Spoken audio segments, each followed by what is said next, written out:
Thank you very much for that very kind introduction. Roger Domingo, thank you to Deusto for publishing my book, and thank you to the Fundación Rafael del Pino for hosting me in this lovely space and having the opportunity to talk about my book to a Spanish audience. I hope, am I okay in terms of the streaming? You can still see me on the camera? Okay. If there's a problem, let me know.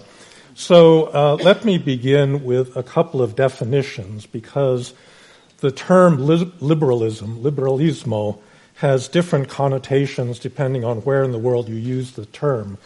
In the United States, liberalism refers to left-of-center politics, people who want more equality, more distribution, a bigger state. And in Europe, it has kind of the opposite meaning. It means people that are more interested in free markets, in property rights, and in restricting the size of the state. I think that both of these definitions encompass a broader meaning of liberalism, which really has to do with a couple of basic concepts, the first of which is the universality of human dignity and therefore the universality of human rights.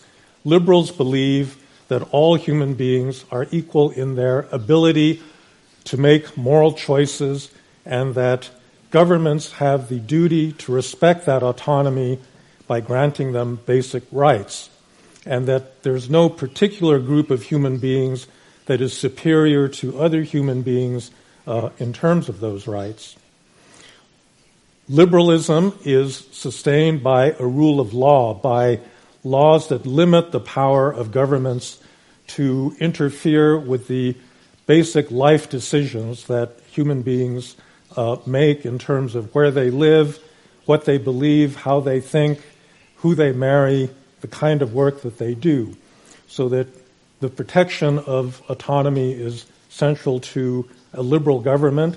And in my view, even if you are a more conservative government or a more left-wing government, if you protect those rights, then I consider you a liberal society, which means that Sweden and Denmark on the social democratic side are liberal states, but so is the United States, South Korea, other countries with less extensive social protections. All right, so as my kind introducers have explained, I want to defend what I call classical liberalism, because I believe that classical liberalism has been distorted and taken to certain extremes, which is why there is a broad attack against liberalism today. But I want to start by giving you 3 reasons why liberalism is a superior approach to social organization. The first one is simply practical. Liberalism is a means of governing diverse societies, and it's rooted in the origins, the historical origins of liberalism. So liberalism got its start in the middle of the 17th century after the European wars of religion. Following the Protestant Reformation, Protestants and Catholics were killing each other all over Europe for a period of 150 years. During the 30 Years' War, maybe a third of the population of Central Europe were killed as a result of these religious wars. And so at the end of that period, early liberal thinkers got up and said, maybe we ought to lower the horizons of politics, not to make politics over final ends as defined by a particular religious doctrine. Maybe just the protection of life itself is what's important, and we will have to agree to disagree about those final ends. And so people have the right to believe what they want as long as they don't interfere in the rights of other people. By the time you get to the 19th and early 20th century, the big argument is no longer over religion, but over nation, and expansive and aggressive views of national identity that held that one group has an inherent superiority over others, which then leads to the 2 huge world wars of the 20th century. And at the conclusion of those wars, again, there's a recognition that you need a liberal world order that respects everybody's dignity equally. and that tries to reduce the tensions that had been created by these assertions of a very aggressive and intolerant national identity. And that is what created the world that we have enjoyed really for the next several generations, a liberal world order. Spain was a little bit late in coming to that order, but by the 1970s it had joined that broader club. And so that's a pragmatic argument for a liberal society.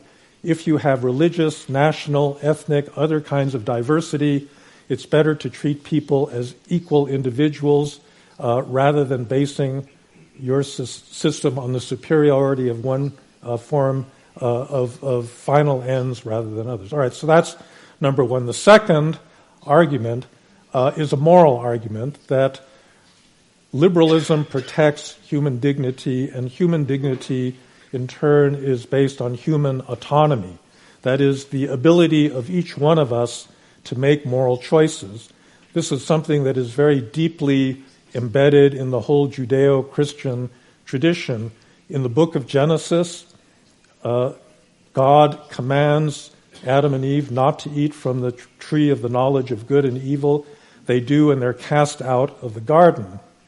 But that gives human beings a certain moral status that, unlike animals or the rest of nature, they can make moral choices. They can be led to understand the difference between good and evil, and they can choose good over evil. And it is that ability to make moral choices that really gives each human being that core dignity that needs to be protected. And so there is a moral basis for a liberal society respecting human beings for that moral ability. Finally, the third argument in favor of a liberal society has to do with economics. Liberal societies, among the rights that they protect the right to private property, to economic transactions, to free commerce, and as a result, liberal societies have been among the richest in the world. The earliest liberal societies, the Netherlands and Britain, were the richest and the founders, in a way, of modern capitalism and commerce because they were liberal in terms of protecting that right to transact. And subsequent countries that have become rich because they've adopted liberal principles, even China. So China today is in no way a liberal society except in the sphere of economics. In 1978, Deng Xiaoping, their reformist leader, basically instituted, in effect, private property rights, where Chinese citizens could keep the results of the work that they did and get rich. And as a result, they got rich very quickly in the succeeding generation. And so, although they are not politically liberal, they are economically liberal, and you would not have this miracle of growth in China were it not for their adoption of certain liberal principles. All right? So those are three reasons why you should be a liberal: pragmatic, moral, and economic. However, there are really major challenges to that liberal order right now that I think all of us are very aware of, and they come from both the right and the left. Probably the most immediate challenge that we see is from a revived conservative right wing that has adopted nationalism in place of liberalism. And I think you know the cast of characters that are leading this. You know, this is Viktor Orban in Hungary, Prime Minister Modi in India, Donald Trump in the United States, the various populist leaders, Zemmour, Salvini, Marine Le Pen, all of whom express a clear preference not for a rule of law that limits governments, but rather for a strongman ruler that is able to carry out the will of the people. These new populists are elected for the most part. They take their electoral mandate and they say, I am the representative of the people. I am executing the people's will. Here you have a judge or a journalist that is standing in my way. I don't want to have to accept that limit. And so they undermine the court system. They undermine independent media. They undermine free political competition. And as a result, they begin to undermine democracy itself. And this is done in the name of the weakness, the alleged weakness of liberal societies who do not have a single principle that they put as a way of defining their society. And they're right about this because that's built into the design of liberalism. And so in India, what is going on right now is that you have a liberal regime that was created by Gandhi and Nehru in the 1940s.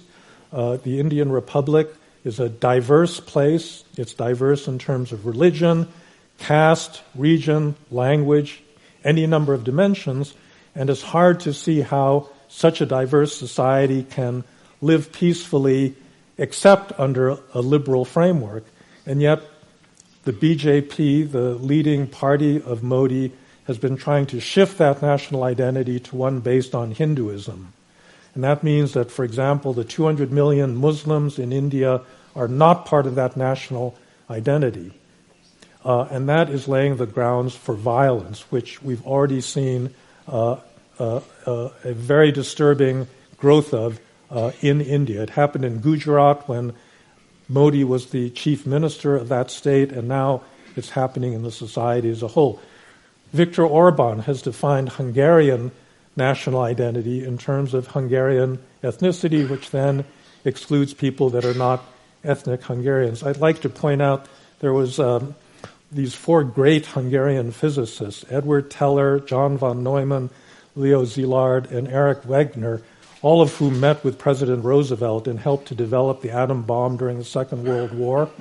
All four of these people were Jews. They were not ethnic Hungarians. And by Orban's definition, they're not part of the national story. And I think it indicates, the advantages that you actually have in a liberal society when you accept people, you accept the actual diversity of people there. All right, so that's the threat. Democracy, liberal democracy, has been in decline. It saw a big explosion that really began here in Southern Europe, in Spain and Portugal in the early 1970s. It spread around the world. It culminated in a way in the fall of the Berlin Wall. So the number of democracies, liberal democracies, went from about maybe 35 in the early 1970s to 100, 110 by the early 2000s. But for the last 8 years, the number has been declining. Freedom House, that keeps track of democracy around the world, has called this a democratic recession, and it's also qualitative because that backtracking has been going on in the biggest democracies, the United States and India, both of which have seen the election of these populist leaders. And there's also a threat from the left because you have a more traditional left-wing populism, people who get upset and impatient with the fact that liberal societies are not reducing inequality, they're not taking care of marginalized people as fast as they would like, and so what they want is a stronger government that isn't constrained by a rule of law. And now in Latin America, you have the rise of leftist leaders for the first time in a country like Colombia that has elected, or Chile, that both of which have elected left-wing leaders that are promoting a much more expansive role of the state in order to deal with that inequality. And they say that liberalism is an outmoded doctrine because it doesn't move fast enough. So why is this happening? In my book, I talk about two distortions or deformations of liberalism that have occurred over the past 2 or 3 decades that have brought about a negative response. There's one on the right and there's one on the left. The one on the right has to do with so-called neoliberalism, which was referred to. Neoliberalism is not a synonym for capitalism. You can't have a modern wealthy society without capitalism and private property. Neoliberalism was a doctrine that took hold in the 1980s and 1990s that in a way idealized markets as the solution to virtually all public dilemmas and castigated the state as an opponent of growth. And they were right in many respects. I think many modern economies in the 1970s had grown overregulated. There were too many state-owned enterprises that were highly inefficient. And so there was a correction, but the correction moved in the opposite direction. And in my view, it moved too far. It moved towards deregulation of markets. Some of that was appropriate, but in the deregulation of the financial sector, it caused a huge amount of economic instability with the increasing tempo of financial crises that occurred beginning in the early 1990s when these policies were put into place, culminating in the big American subprime crisis in 2008, with a lot of other crises in Asia, in other parts of the world in between. And it resulted in a globalized world in which inequality was rising, and it was rising the fastest in those countries that were the most neoliberal, the United States and Britain. And that inequality, in turn, I think provoked a lot of the populist politics that we've seen in recent years, both on the right and the left, because many ordinary workers in rich countries did not share in the rising incomes of the world as a whole. A lot of their employment had been shipped to Asia, to other developing countries. It was very good for those countries, but it was devastating to the working class communities in the rich world. And this is part of the reason why we have this growth of populism in this past decade. The other deformation of liberalism is one that has taken place on the progressive left and falls under the title of identity politics. There's different kinds of identity politics, and certain forms of identity politics are actually, I think, compatible with liberalism and, in fact, are very important as a way of mobilizing populations that have been marginalized. So the classic case were African Americans in the United States. They were discriminated against formally up through the 1960s. In the 1960s, a black person could not walk in downtown Washington, D.C., because it was still a segregated city. And so it was very important for black people to be able to mobilize on the basis of the fact that as a group they had been discriminated against, and they could push for legislation to overturn segregation, push for equal housing, for equal education, to actually live up to the promise that liberalism makes of equal treatment of all of its citizens.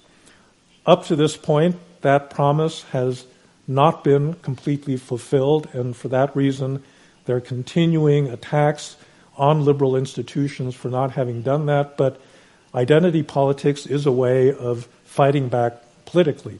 However, there is what I would regard as an illiberal form of identity politics, which says that your identity, that is to say, an identity that you are born with, your ethnicity, your race, your gender, your sexual orientation, or your inherited religious beliefs, that's the most important thing about you, and it's more important than who you are as an individual, the kinds of moral choices and achievements and work that you do as an individual, and that the state will take your identity as the dominant way that it interacts with you.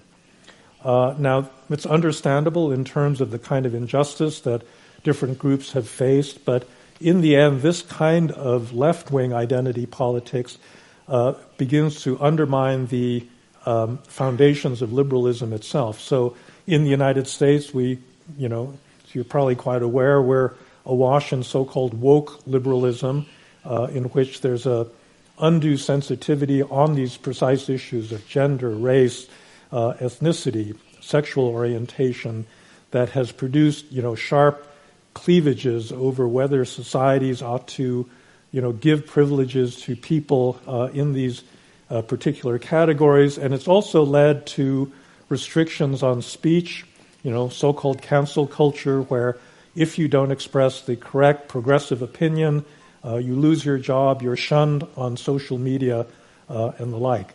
And so there's both, a right-wing attack on liberal values and practices and a left-wing attack. My personal opinion, just as an American, I think right now in my country, the right-wing attack is much more serious. We can maybe discuss this in the questions and answers, but the right in the United States basically has gotten to the point where it's bought on to Trump's claim that Joe Biden became president as a result of massive fraud, which is a complete lie, and they, are putting themselves in a position to overturn the next election successfully in 2024 if they're given the opportunity to do that. So I think they represent a clear and present danger. The danger from the left is a longer-term cultural one, which has to do with the way that young people think about themselves and whether they think about themselves as individuals or members of these collective groups. And that, I think, is going to be a problem that will be with us well into the future. Now, there's another set of issues that I think came to the fore during the COVID pandemic, which really has to do with our cognitive ability to basically deal with basic facts, information, truth. One of the things associated with classical liberalism is a certain cognitive mode that we call modern natural science. Under this way of thinking, there is an objective reality that is different from what goes on in our subjective consciousnesses. We can interpret that reality using an experimental method. We can understand causality, and therefore we can manipulate that outside world. And this is really what's laid the basis for, modern natural science has laid the basis for the technological manipulation of the world, which then has created the wealth that we all enjoy today. But there's been a critique of modern natural science that actually starts on the left and then migrates over now to the right, that is undermining the basis of our ability to agree on basic factual information. I have a chapter in my book that actually is a little bit autobiographical, because when I was young, I went to France and I studied with many postmodernist authors like Jacques Derrida. I met Michel Foucault when I was still in university, and I'm very aware of this line of argument. But what the postmodernist thinkers did was to begin to assert the basic subjectivity of knowledge, that the words we use to talk about reality actually shape that reality and impose our subjective view onto, what we believe is an objective world on the outside. And in many respects, this leads to a kind of relativism, that there is no objective reality out there, that each of us has our own subjective viewpoints that we impose on the world. It comes together really in the writings of Michel Foucault. He's a really brilliant writer, and he begins to argue that modern natural science itself is not the objective approach to reality that it claims to be, but actually reflects the interests of certain hidden elites that are using science to manipulate other people. He said, in the old days, if you were a leader, you were a king or a monarch, you could simply order the death of your subjects. Today, we can't do that, so we need a more subtle method of manipulating people, and we use science in that manner. And he was actually quite, I think, very insightful in terms of, things like homosexuality, incarceration, the definition of madness. All of these were cases in which science was used to marginalize certain groups in the interest of a kind of hidden power structure. The problem is that Foucault carried this to an extreme and basically began to argue later in his career that all of natural science, in a sense, just reflected these interests in power.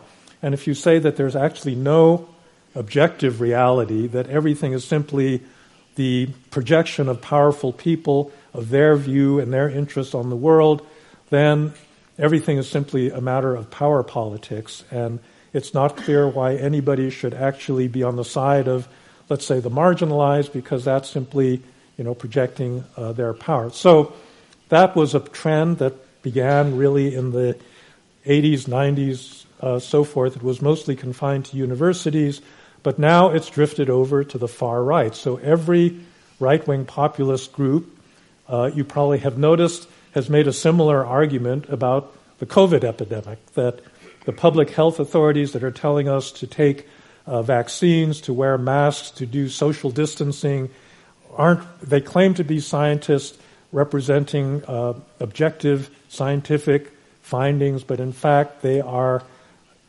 acting in the interests of hidden elites that basically want to exercise power over you.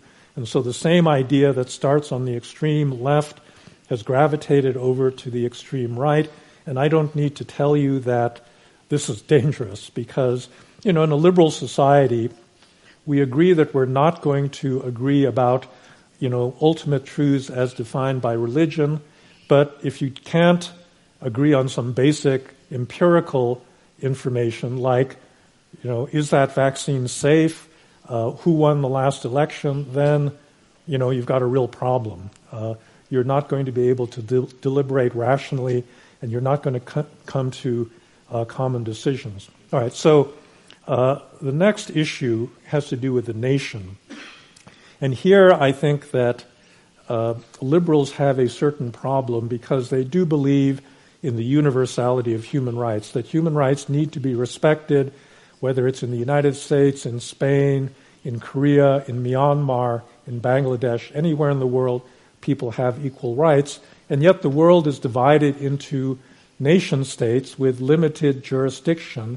And for many liberals, this is a problem because they say, I care as much about the rights of people outside of my country as I do for my fellow citizens.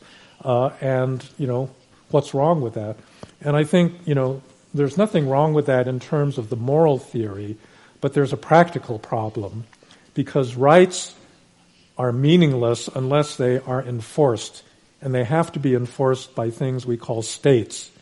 States are this monopoly of power that is able to actually make people enjoy their rights because it has the coercive power to force the society to respect the rights of their fellow citizens. And states do not have unlimited enforcement power. And for that reason, we enforce rights within individual nation states. That's a lot of power. It needs to be kept under control.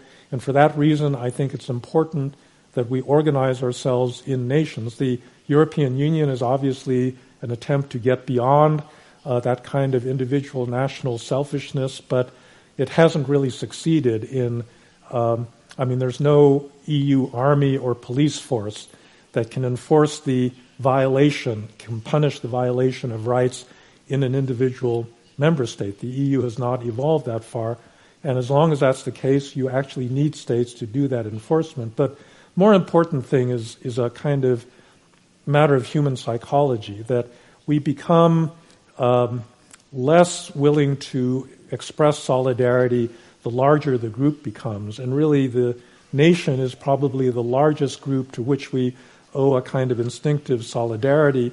And that kind of solidarity is important for social cohesion, for the ability to come to collective decisions, to work collectively as a political order. And again, for that reason, I think it's hard to eliminate national identity as an important factor that makes liberalism possible. But that sense of national identity has to be a liberal one. If it is based on a fixed characteristic like ethnicity or race that excludes a certain part of the population, then it's not going to be the basis for collective action. It's going to be the basis for exclusion and domination of one group by another. And so, in my view, we really need to have collective identities, but ones that are liberal, that reflect the kind of common values in human autonomy, in human equality that are embedded in liberalism. Okay, so I'm going to conclude by talking a little bit about geopolitics, because I think that what happened over the last couple of generations is that we really were living, certainly here in Europe and in North America, in an overall pretty peaceful and prosperous society, and in my view, it was peaceful and prosperous because it accepted this liberal international order. But not everybody has accepted it, and in fact, in addition to these populist nationalists within liberal societies, you've got Russia and China, two authoritarian states that have consolidated their power and are able to challenge that liberal order directly. And on February 24th, we saw the open, aggressive attack of Russia on a country that basically is a liberal society, Ukraine.